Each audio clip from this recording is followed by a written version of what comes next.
친구들 안녕하세요. 우리 예배를 드릴 때 주의해야 될 4가지가 있습니다. 우리 그 4가지를 꼭 기억하면서 예배를 드리도록 하겠습니다. 첫 번째, 누워서 노! 바른 자세로 앉아서 예배를 드리셔야 합니다. 두 번째, 딴짓 노! 예배를 드릴 때 경건한 자세로 예배를 드리시는 우리 친구들이 되길 바랍니다. 세 번째, 핸드폰 노! 예배를 드릴 때는 핸드폰 및 스마트 기기는 다른 곳에 두어두고 성경책을 준비해서 예배를 드리셔야 합니다. 네 번째, 단정한 복장 예스! 예배를 드릴 때는 이렇게 단정한 복장으로 갈아입고 예배를 드리세요. 이 4가지를 꼭 기억하며 우리 지금부터 예배를 드리러 떠나볼까요?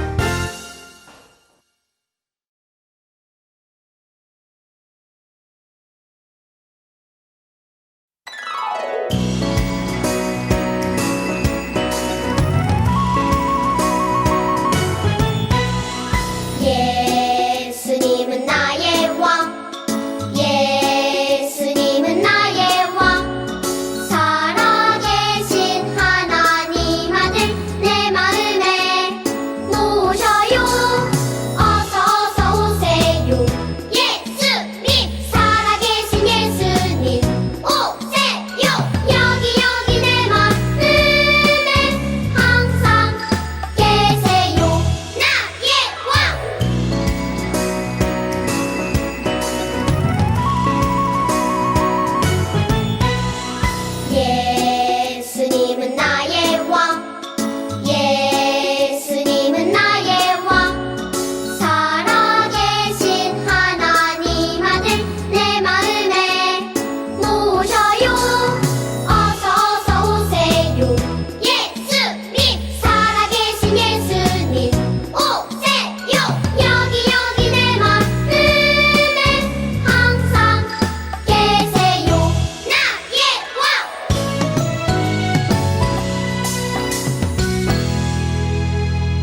내가 서 있는 곳 어디서나 하나님을 예배합니다. 내 영혼 거룩한 은혜를 향하여 내 마음 완전한 하나님 향하여 이곳에서 바로 이 시간 하나님을 예배합니다.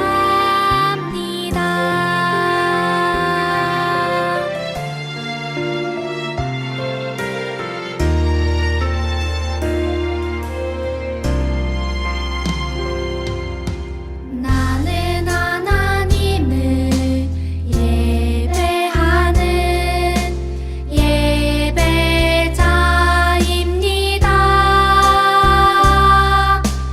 내가 서 있는 곳 어디서나 하나님을 예배합니다.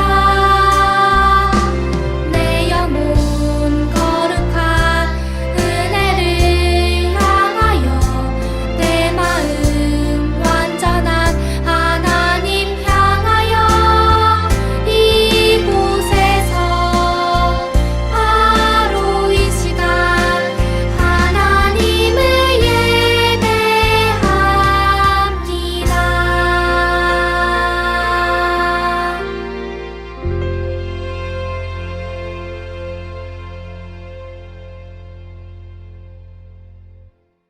친구들, 잘 있었어요? 네, 어느덧 여름이 지나고, 내일 모레면 벌써 12월이네요. 그래도 하나님께서 지켜주신 은혜가 정말 정말 감사하지 않나요? 우리 다 같이 기도로 하나님 앞에 감사하는 시간 가져요. 기도하시겠습니다. 보이지 아니하시지만 우리와 늘 함께 계시는 하나님 아버지, 우리의 연약함을 아시고 부족함을 아셔서 우리와 늘 함께 도와주셨어요. 이제 푸르게 빛나던 여름 태양도 지고 추운 겨울을 맞이하고 있어요. 지금까지 인도해 주신 하나님 은혜에 감사드려요. 가정에서 예배드리는 시간이 점점 길어져서 참 마음이 아프지만 이런 과정들을 오히려 감사한 마음으로 우리 자신들을 믿음으로 잘 지켜나가기를 기도드려요. 가정에서 성경 말씀을 읽거나 들을 때 단지 눈으로만 또는 귀로만 읽고 듣는 것이 아니라 마음으로 믿음의 눈을 가지고 하나님을 만날 수 있기를 원해요. 오늘도 하나님 아버지께 예배하며 집중해서 찬양하고 기도하게 인도해 주세요. 그리고 새누리 교회가 새로운 모습으로 준비하고 있어요. 잘 준비되어 있을 수 있도록 도와주시고 수고해 주시는 손길에 하나님의 은혜에 큰 경험을 할 수 있는 좋은 시간들 될 수 있도록 도와주세요. 감사드리고 주 예수님의 이름으로 기도합니다. 아멘. 오늘 주시는 하나님의 말씀은 에스겔 37장 5절과 6절 말씀입니다. 우리 성경책을 가지고 와서 함께 말씀을 읽도록 하겠습니다. 5절입니다. 시작. 나 주 하나님이 이 뼈들에게 말한다. 내가 너희 속에 생기를 불어넣어 너희가 다시 살아나게 하겠다. 내가 너희에게 힘줄이 뻗치게 하고 또 너희에게 살을 입히고 또 너희를 살갗으로 덮고 너희 속에 생기를 불어넣어 너희가 다시 살아나게 하겠다. 그때야 비로소 너희는 내가 주인인 줄 알게 될 것이다. 다 같이 에스겔 37장 5절에서 6절 말씀. 아멘. 오늘 절망에서 희망으로 라는 제목으로 함께 은혜를 나눠보도록 하겠습니다. 친구들 안녕하세요.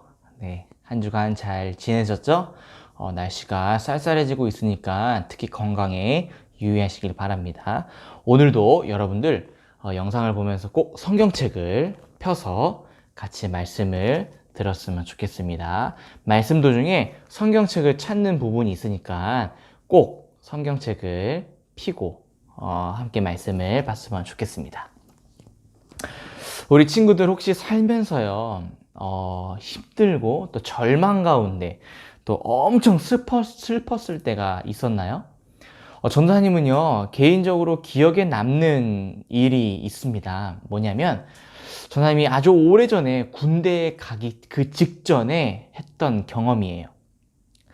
여러분 고등학교를 졸업하고 이제 대학교에 딱 입학했습니다. 전도사님이 입학을 했는데 뭐 많은 친구들도 알겠지만 먹고 싶은 것도 먹고 놀고 싶은 것도 놀고 자고 싶은 거 실컷 자고 그런 것들을 정말로 꿈꿔왔는데 전사님은요 한 가지 목표가 있었어요.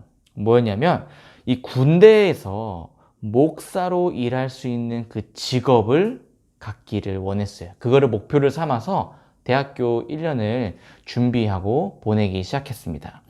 그래서 놀고 싶었지만 놀지도 못했고요. 먹고 싶은 것도 좀 참고 자고 싶은 것도 좀 참아가면서 좀 인내하면서 하루하루를 보냈습니다. 심지어 언제 며칠간인지 모르겠지만 거의 한 3달간은요 집에 들어가지도 않고 공부를 했던 기억도 납니다. 열심히 했었어요. 한 7개월 동안 이런 생활을 했었던 걸로 기억을 합니다. 몇 달이 흘러서요 시험을 보는 날이 되었어요. 두근두근 거렸죠. 좀 이 날을 기다리고 있었습니다. 마치 우리 다음 주에 수능을 보는 언니 오빠들의 그 두근두근 그 감정처럼 전사님도 그런 마음을 갖고 있었어요. 그동안에 열심히 했던 일들을 이제 마무리하는 순간이기 때문이었죠. 그래서 열심히 기도도 하고요. 하고 싶은 거, 또 자고 싶은 거, 놀고 싶은 거 이런 것들을 꾹꾹 눌러가면서 참고 이날만을 기다렸습니다. 시험 날만을 말이죠. 시험 날만을 말이죠. 7개월의 이 고생을 끝으로 이제 마지막 나의 자유다. 내가 하고 싶은 거를 이룰 수 있겠다라는 마음을 가지고 열심히 시험을 쳤습니다. 한 달 뒤에요. 전도사님은요. 엄청난 충격과 함께 아무 말도 하지 못했어요.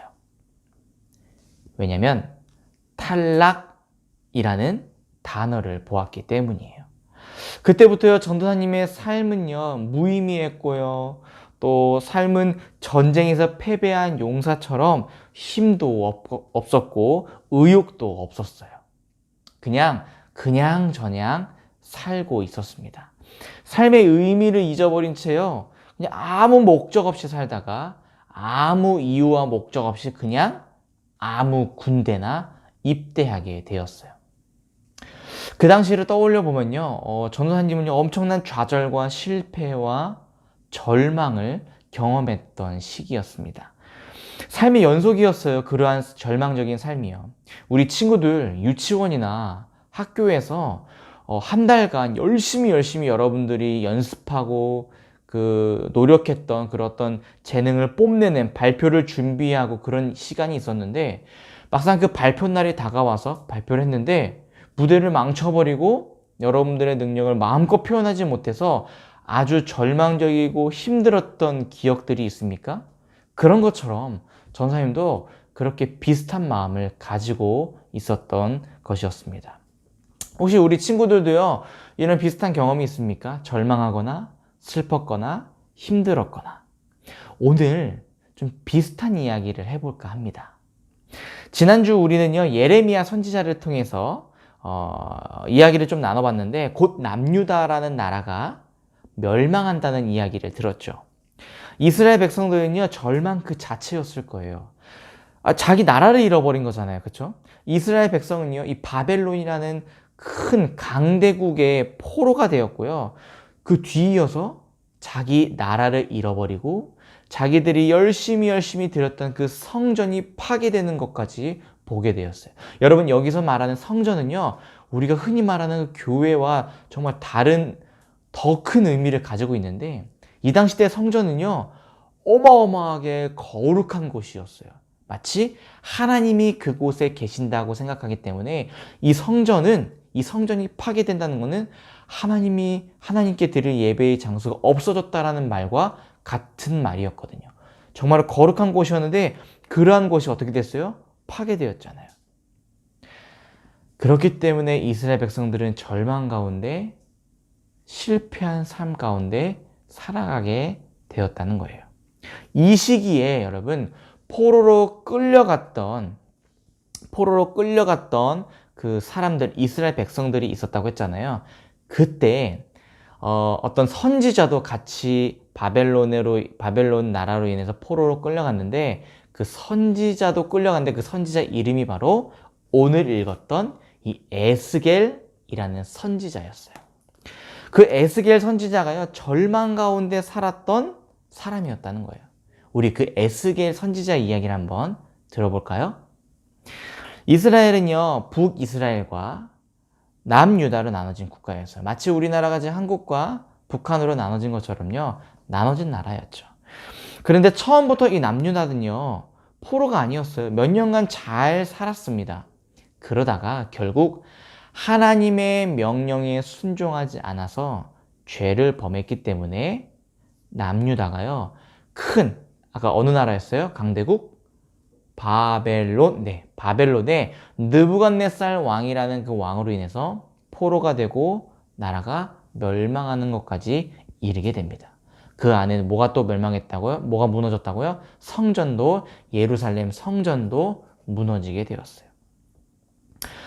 에스겔을 포함한 이 포로로 잡혀왔던 이 이스라엘 백성들의 기분은 어땠을까요, 여러분? 말로 표현할 수 없었겠죠. 그야말로 절망적인 상황, 참담한 모습, 너무너무 슬프고 너무너무 힘든 상황이 계속해서 이어졌을 거라고 생각을 합니다. 절망적인 기분이었겠죠. 뭐든지 포기하고 싶었겠죠. 심지어 에스겔은요, 선지자였잖아요. 지금 포로된 상태지만 나중에 풀려나서 자기 나라로 가가지고 그 성전에 들어가서 하나님의 말씀을 전해야 되는 사람이었어요. 근데 이제 전할 곳도 없는 거예요. 전할 장소도 없고 전할 나라도 없어졌어요. 에스겔의 마음은 얼마나 절망적이었을까요? 말도 나오지 않고 하루하루가 지옥 같고 고난과 포기가 가득할 때, 그 누구도 말하지 않고 침묵하고 있을 때 하나님이 말씀하십니다. 에스겔에게 환상을 보여주면서, 꿈 같은 환상을 보여주면서 말씀하기 시작해요. 그 말씀 내용 중 일부가 오늘 읽었던 이 에스겔 37장의 말씀이에요. 우리 아까 성경책을 다 폈죠? 성경책을 보면서 말씀을 계속 전해볼게요.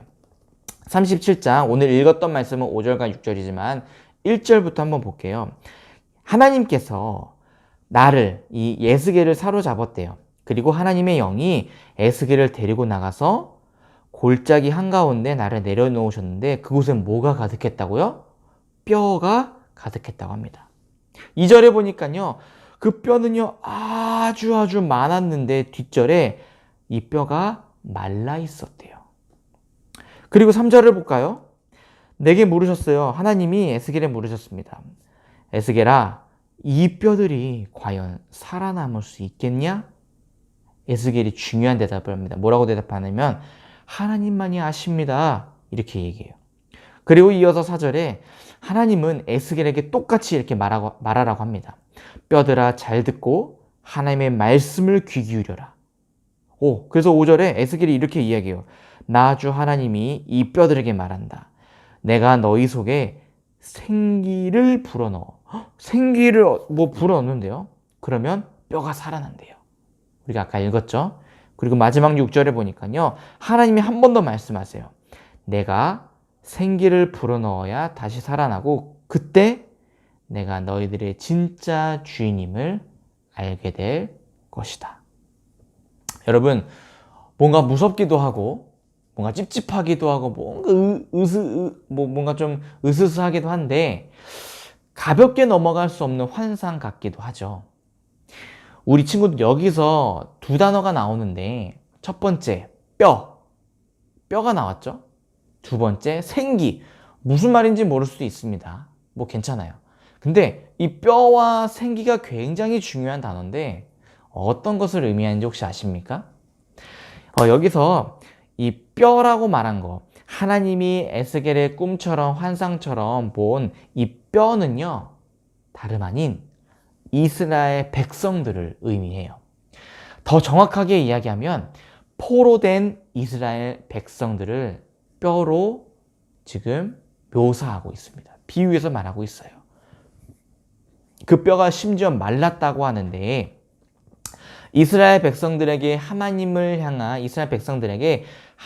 향한 사랑은 보이지 않고 지금 미래가 보이지 않고 아주 절망적인 상황, 진짜 실패가 가득하고 패배적인 삶을 비유해주고 있는 단어가 바로 이 마른 뼈라는 거예요. 여러분, 우리 경찰 도둑 놀이 아십니까? 우리 경찰 도둑 놀이 하잖아요. 경찰이 막 도둑을 잡잖아요. 도둑이 잡혔어. 그러면 경찰서에 이렇게 갖다 놓는단 말이죠. 도둑은요, 경찰이 올 때까지, 이 게임이 끝날 때까지요, 아무것도 못해요. 그냥 가만히 그냥 우리가 임의적으로 만들어 놓은 그 장소에서 가만히 기다리고 있어야 돼요. 차라리 도둑이 잡혔으면 좋겠는데 막 진짜 몇 분이 지나도 안 오잖아요. 너무 지루하고 지치고 힘들어요. 지금 그러한 상황과 비슷합니다. 마찬가지로 이스라엘 백성들은요, 나라도 잃었고요, 성전도 잃었고 미래도 잃었어요. 하나님을 향한 믿음도 점점점 식어가고 있습니다. 포기한 상태입니다. 그렇다면 여러분, 생기가 뭘까요? 생기. 아까 읽었던 말씀 중에 생기를 보니까요, 이 생기는 다른 말로 생명력이라고도 표현할 수 있어요. 생명력, 목숨이라고 표현할 수 있습니다. 여러분, 옛날에 하나님께서요, 이 세상을 창조하셨을 때 잘 기억해 보세요. 이 땅에 많은 것들을 창조하시고 마지막에 뭘 창조하셨죠? 우리 여러분들과 전사님, 사람을 창조했습니다. 근데 그 사람을 창조하시고 마지막에 뭘 불어넣었는데요? 바로 생기를 불어넣어 주셨습니다. 바로 생명력, 목숨을 불어넣어 주셨어요. 영혼이었죠. 근데 지금 이 생기와 그때 창세기에 나왔던 생기의 그 단어가 원어적으로는 똑같진 않지만 비슷하게 해석할 수 있습니다. 생명력을, 목숨을 불어넣어 주시는 겁니다. 여러분, 지금 결국 아무것도 하지 못하고 절망 가운데 빠져있는 이 뼈에게 가장 필요한 게 뭐예요? 생명이에요. 생기라는 겁니다. 목숨이 필요한 거예요. 그냥 마르게 가만히 있으면 안 되고 생명이 필요한 겁니다. 이 두 가지 이야기를 정리하면 하나님은 지금 절망 가운데 있고 포기하고 싶은 상태에 있는 백성들에게 여전히 하나님은 살릴 수 있고 희망을 심어줄 수 있는 유일한 존재임을 알려주고 있는 거예요. 에스겔의 꿈, 에스겔의 환상을 통해서 말이죠. 절망에서 희망으로 변하기 위해서는요, 하나님의 절대적인 생명, 능력, 하나님의 존재가 반드시 필요하다는 겁니다. 우리 친구들이 살아가는 이 세상은요, 미안하지만 끊임없이 여러분들을 속여서 잘못된 행동을 만들도록 이렇게 유혹할 거예요. 무슨 말이냐? 우리 친구들의 노력과 능력으로 모든 것을 할 수 있다고 이 세상은 계속해서 여러분들에게 말하고 있거든요. 실패해도 절망해도 다시 계획을 세우고 너의 힘으로 능력을 발휘해서 이겨내면 돼. 또다시 실패하잖아? 괜찮아. 다시 일어서서 너의 능력으로 계획을 세워서 다시 하면 돼. 이거는 경험이고 너희가 성장하면서 어쩔 수 없이 겪을 수밖에 없는 일이야. 대신 너의 능력을 발휘해봐. 세상은요, 여러분들에게 계속해서 이렇게 이야기할 겁니다. 힘들었을 때 여러분들은 능력을 발휘해서 이겨내라고 말이죠. 여러분, 어느 정도는 맞는 말이지만 어느 정도는 완전히 틀린 말이에요. 왜요? 거기에 하나님이 없거든요. 우리의 모든 것들을 주관하시고 이끌어 주시는 하나님이 빠졌기 때문에 이것은 일부 맞을 수도 있지만 완전히 틀린 이야기이기도 합니다. 여러분, 하나님이 우리 삶 가운데, 중심 가운데 없다면요, 여러분들 이 세상에 속으면서 살아가고 있는 겁니다. 마치 내가 할 수 있다고 생각하는 것처럼 말이죠. 결코 하나님이 빠지면 우리는 아무것도 할 수 없음을 고백해야 합니다. 살면서 우리 친구들 얼마나 절망스럽고 슬픈 일들, 실패하고 포기하고 싶은 일들이 많이 있습니까? 우리 죄로 인해서 나타난 결과들일 수도 있고요. 우리의 능력 밖의 일로 상관없이 발생하는 일로 맞이하는 것 때문에 절망적인 것을 경험할 때도 있잖아요. 대표적인 예가 지금 경험하고 있는 코로나. 우리 능력과 전혀 무관하지만 절망 가운데 있잖아요. 이런 것도 있잖아요. 사람의 능력 밖의 일로 절망 가운데 있는 것. 뭐 이뿐만이 아니죠. 열심히 아무리 노력해도 성공하지 못해. 높은 곳에 올라가지도 못하고요. 친구들과 맨날 싸우고 관계가 힘들어. 가족과도 사이가 점점 나빠지네. 전함이 말하지 않아도 지금 여러분들이 이 영상을 보면서 말씀을 들으면서 진짜 절망 가운데 뭐가 힘든 건지 여러분들 스스로 알 거예요. 그 생각하는 거 다 알 겁니다. 근데 많은 사람들은요, 여전히 그래도 괜찮아. 내가 잘하면 돼. 내 능력으로, 내 힘으로 극복하면 돼. 내 능력을 믿어. 아니면 그냥 절망하고 내 힘으로 안 돼. 포기하자. 해도 안 되는데 어쩔 수 없지 뭐. 이렇게 좌절하는 친구들도 있을 거예요. 마치 포로 상태가 된 이스라엘 백성들처럼 말이죠. 그러나 이것을 희망으로 바꿔주시는 분이 누구라고요? 하나님 아버지이십니다. 아멘. 하나님은 그런 우리들의 모습을 아시고요. 예수님을 통해서 영원히 죽을 수밖에 없는 우리들을요, 인간들을 사랑하시고 희망의 문을 열어주신 분이십니다. 비록 삶은 나아지지 않을 수 있을지라도 미래를 기대하게 만들어주시고요. 절망을 희망으로, 실패가 아닌 다시 일어설 수 있는 힘을 주시는 분이 바로 예수 그리스도세요. 그래서 예수를 믿는 우리 친구들이 절망 속에서도 희망을 찾을 수 있고, 그리고 희망적인 이야기를 많은 친구들에게, 많은 사람들에게 전할 수 있는 겁니다. 우리 새누리 친구들이 그러한 모습을 보이는 사람들이 되기를 간절히 기도할게요. 전하님이 아까 처음에 절망의 이야기를 좀 했죠. 그래서 전하님이 실패한 인생이었을까요? 포기했을까요? 물론 포기하고 실패한 것처럼 하면서 아무 곳이나 입대했습니다. 근데 놀랍게도 그 군대 안에서, 내가 아무런 의미와 목적 없이 갔던 그 군대 안에서요, 전하님 어느 때보다도 뜨겁게 하나님을 찾았고 하나님께 기도했어요. 그리고 그 어느 때보다도 하나님을 내 주인이라고 모시고 고백하고 기도했습니다.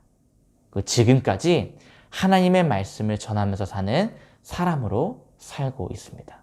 결코 후회하지 않고 절망을 희망으로 바꾼 하나님의 능력을 체험하게 되었어요. 여러분, 사람은 누구나 실패하고 절망적이고 포기하고 싶은 삶을 삽니다. 그러나 하나님이 포기하지 않는 이상 그 삶 누구라도 여전히 가치 있고 희망적인 모습임에 틀림없습니다. 기억하십시오. 우리 사랑하는 새누리 유초동부 친구들, 여러분 개인 스스로, 또 가정에서, 또 학교나 유치원이나 친구 관계에서, 또 개인적인 꿈 등등 절망적이고 어렵고 슬프고 화나는 일이 있나요? 여전히 하나님은요, 우리 친구들에게 말씀하고 계십니다. 우리 37절 5절 말씀처럼 내가 생기를 불어넣어 너희가 다시 살아나게 하겠다. 누가요? 하나님이 직접 여러분들에게 생기를 불어넣어 주신다는 겁니다. 절망을 희망으로 바꾸시는 유일한 분, 그 예수 그리스도를 이번 주도 오늘도 느끼고 믿고 기도하면서 오늘 하루도 이겨내시고 승리하시고 그렇게 살아가는 우리 새누리 유초동부 친구들이 되기를 간절히 기도드립니다. 아멘. 우리 잠시 손 모으고 눈 감고 기도할게요. 하나님, 이 코로나로 인해서 많은 친구들이 절망 속에 있을 수 있습니다. 또한 개인적인 문제로, 또 관계로, 또 가정에서, 또 관계성 속에서 힘들고 절망 가운데 있는 친구들도 있습니다. 또 유치원에서 또 친구들과 놀고 자기가 마음대로 하지 못해서 힘들어하고 있는 우리 유아유치 어린 친구들도 있습니다. 하나님, 그럼에도 불구하고 하나님께서 우리들에게 찾아와 주시고 우리들을 도와주신다는 사실, 우리들에게 희망을 주신다는 그 믿음을 잊지 않고 살아갈 수 있도록 도와주세요. 오늘 하루도 절망 가운데서 희망으로 바꾸시는 하나님의 능력을 믿고 의지하면서 사는 우리 새누리 유초등부 친구들이 될 줄 믿사오며 이 모든 말씀 거룩하신 예수님의 이름으로 기도드렸습니다. 아멘.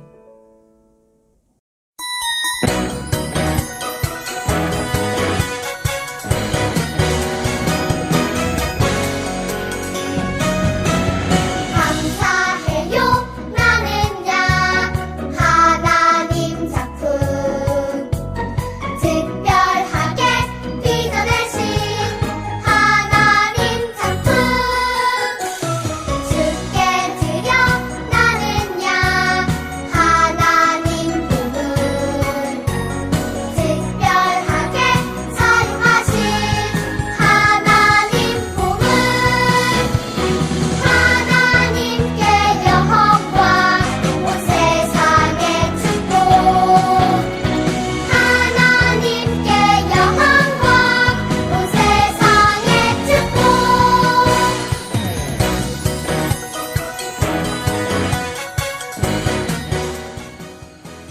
태초에 말씀이 계시니라 이 말씀이 하나님과 함께 계셨으니 이 말씀은 곧 하나님이시니라 요한복음 1장 1절 말씀 아멘. 빚어내신 하나님 작품 주께 유아유치부 광고입니다. 가정에서 월별 말씀 읽기를 잘 진행하고 계시나요? 11월 30일에 각 가정으로 2020년의 마지막 12월 말씀 읽기를 발송할 예정입니다. 한 해 동안 무엇보다도 가정 안에서 예배와 말씀으로 무럭무럭 자라난 우리 친구들이 너무 대견하고 자랑스러워요. 열심히 그리고 꾸준히 동참해준 우리 친구들 가정 안에서 칭찬 부탁드려요. 초등부 광고입니다. 예배드린 사진과 영상을 찍어 계속 보내주세요. 잠시 후에 진행될 분반 시간은 다 함께 모여서 하도록 하겠습니다. 모두가 참여하여서 즐거운 시간 되길 바랍니다. 마지막으로 우리 유아유치부 그리고 초등부 모든 친구들 우리 교회 리모델링 공사가 순조롭고 형통하게 잘 진행될 수 있도록 주님의 몸된 우리 교회가 잘 사용되어질 수 있는 공간들로 이루어질 수 있도록 계속해서 우리 모두 함께 기도해요. 그럼 다음 주에 만나요. 안녕.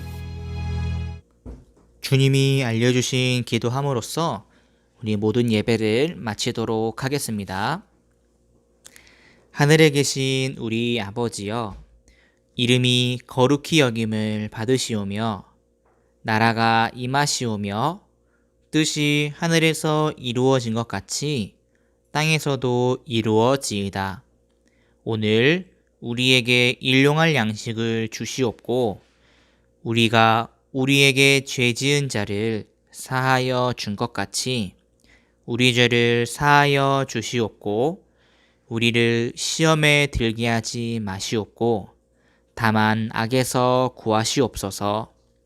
나라와 권세와 영광이 아버지께 영원히 있사옵나이다. 아멘.